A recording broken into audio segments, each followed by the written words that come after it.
Yes, now, ladies and gentlemen, it's the Chinese F1 Grand Prix weekend. Let's get into it. Okay, so I just want to start off by giving some honourable mentions. We're just going to touch on the race in this episode. However, the sprint race and the sprint pole by your boy Lewis, what a good feeling that is. For all those Lewis fans out there, obviously myself as well, but also just the people who are doubting and everything else.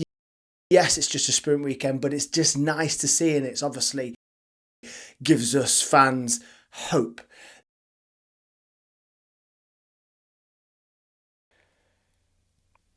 This was how I was going to end this video a minute ago. Oh, Forza Ferrari. And because I wanted to try and get the content out as fast as possible to you guys, I sat down, started crunching the edit. And then I go on X and I see what could possibly be only what Ferrari could achieve.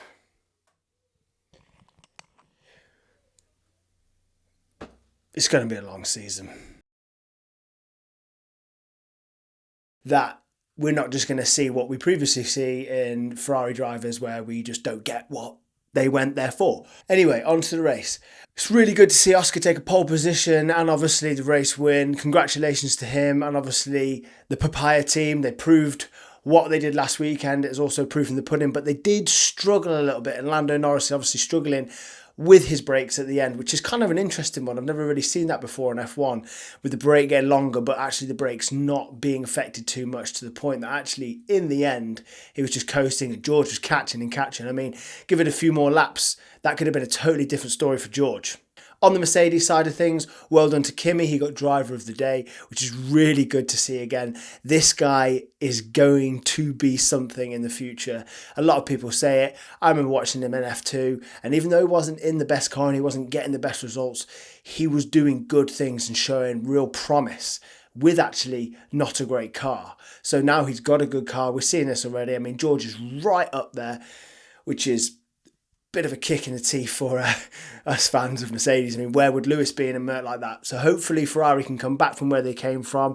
It was a real dangerous opener from Leclerc, to be honest. I mean, yes, Hamilton came in a bit too tight. Probably wasn't aware that Leclerc was there, but he took that curb and then just boof straight away. First spotted thing I spotted there was just the end plate coming off and thinking, oh God, Ferrari are in the shit. However, getting into that race, it was really interesting to see that actually you could see the wing starting to bend down and flex, as you can see on some of these photos here.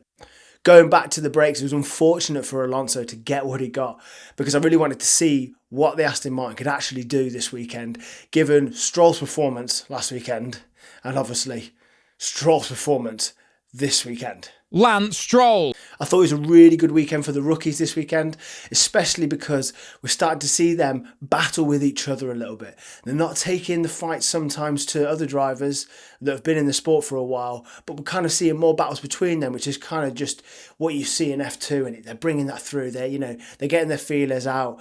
And it'd be interesting to start seeing them actually battling with some current F1 drivers and obviously some great F1 drivers. Antonelli being up there with Behrman, absolutely amazing job. I mean, great for another Brit to be right up there and taking that Haas, along with obviously Ocon, into the points. What a great weekend for them. Now, we got to talk about obviously one thing. Well, two things actually.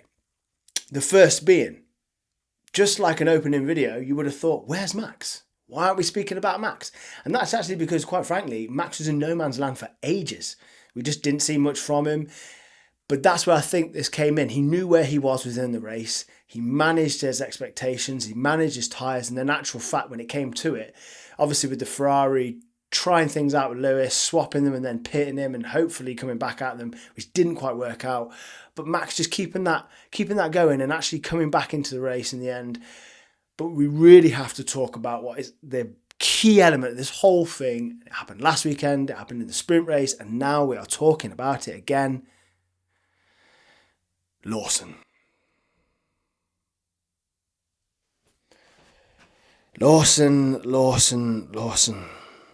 Maybe he has now just got the Perez curse. We need to check that seat. We need to splash some holy water around that stuff. We need to exercise that seat because there is something wrong. And news has just come in that actually Yuki might be jumping in the seat as early as Japan. Now, if that seat is cursed and he goes into Japan, we don't want him at his home race moving from a faster car to a slower car to an actual back of the pack. See you later. You ain't racing no more either. Helmut Marko, poof, out the door. Overall, I thought that this race actually was quite an interesting race to actually see where cars were after the obviously first race of Australia, which was just chaotic and wild. But really to get a glimpse of where the cars were actually at, I think the sprint race went so well for Ferrari and other people because the setups and obviously getting things ready for a weekend where basically you've only had one session to do so, and what do you run in that session? So that's where I think we got the bit of discrepancies of where people were. I think we've seen a bit more now of obviously McLaren when they get their car set up, it's just gone. And yeah, so really we're starting to get a real feeler for things, and then Japan is kind of going to be a mix of that proper race circuit with a bit of, I don't know, sort of like, it's got a bit of the first two races combined into one really. So that'll be really interesting to see actually where we find some other teams. Can they make some movement forward? Obviously a few teams are only just off the pace like Ferrari. Mercedes are so close I think to actually winning a race if they can get that car sorted, or potentially McLaren have a bad weekend. The one thing I did notice though was because of the high degradation of and nature of the Chinese track, the new surface, with that higher deg and the challenging corners, it really does make overtaking hard. They extended the DRS zone, but that just didn't seem to work. And ultimately, we kind of got a stagnant race. The pit stops were the only real thing. And then because when everyone got onto a one stop and a few were on a two stop, just like Tsunoda and Hajar couldn't quite get it to work. They were hoping for something else. They actually ended up staying back, and then obviously Yuki with his failed wing at the very end. Okay, so now time for some pit stop mentions. In this section of the video, what we're going to mention is we're just going to mention a few bits that I think are worth highlighting in the race for potentially what's coming for the season or just what's impressive. First up, doing what you're doing. I'm not quite sure about this driver. I mean, I've seen him in races before and stuff like that, but seen him in F1 and seen him race, I'm just not quite sure he's got it. He's a bit of a Lawson for me. So let me know in the comments what you think to doing. Isaac Hadjar, come on, let's go. If he can get himself the right strategy for the weekend and can put himself in a good position, he is in contention for getting that driver of the day, just like Kimi did today. The trophy for China. Wow, what a beautiful piece.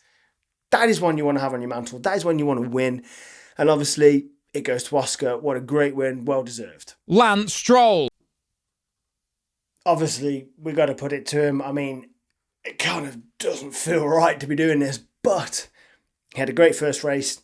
And obviously, this race around, he did some impressive things on the tyres. Didn't quite work out again, but it's just showing that the Aston Martin it just shows that Aston Martin are sort of exercising their brains a little, and maybe Lance Stroll's just behind the wheel driving it. George Russell has now become an astronaut. Ferrari in polo shirts on Lewis Hamilton, not really a fan. It's 2025 and Crofty is still getting things wrong in the sport, even though he has been a pundit and commentator for this sport for years now. Thank God. Thank the Lord for Martin Brundle.